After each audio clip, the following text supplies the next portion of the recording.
لأني أمسك يده وأحبه أكثر من كل الدنيا. أنا إنسانة قومية أول شيء، ثم أن الشيعة ما هم بعيدين، تراهم منا وبينا وأهلنا وخواننا ومتجوزين منهم ومتجوزين منا، فيعني ما يصير هذا الكلام كلياته.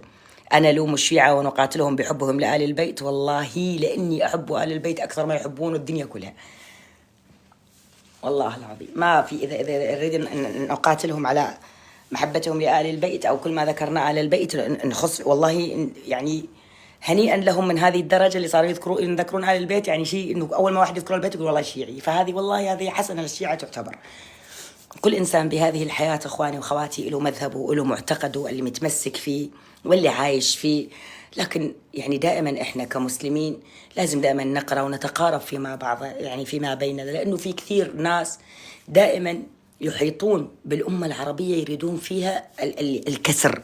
فإحنا مهما تعرضنا لمواقف، أنا ما أنكر في مواقف كثير صارت طائفية وعنصرية سواء عندنا في سوريا ولا في العراق ولا في أي دولة، لكن ماذا جنت هذه الطائفية؟ لم تجني علينا إلا البكاء والعويل على أولادنا، وأصبحنا نحن وهم في هذه البلدان مشردين تعبانين. ما أفادتنا هذه الحروب بشيء.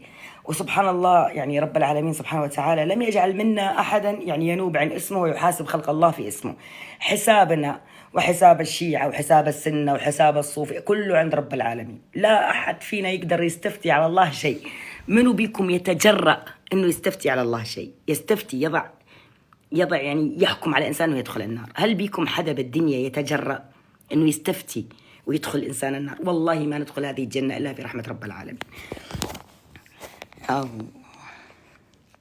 وما أجملها من محبة صافية لآل البيت. والله العظيم يا إني في هذه الحياة أعشق وأحب ويؤلمني، يعني أنا أشوف إيش قد أحط أغاني وماني إنسان ذاك اللي، لكن والله العظيم إن قلبي يتقطع على آل البيت. أحبهم حب مو طبيعي لدرجة أن الناس كلياتها والله اللي عندك. أنا ما أحب هذا الأسلوب، إنه البني آدم يعني ليش أنا ما أكون أنا من السنة وأحسن إسلامي وأحب آل البيت وأخذهم قدوة لي. يعني أنا إذا يعني يوم من الأيام كل ما أشوف مثلا أو أقرأ عن السيدة زينب والله إني أقعد أبكي، إني أنا أقول لنفسي أكره نفسي، أقول ليش ما أتحجب. والله ما حدا يأثر فيني بالدنيا مثل سيدة زينب سلام الله عليها. يعني جدا أحبها جدا أحبها. وأنا ما أحب أبدا الإنسان الطائفي.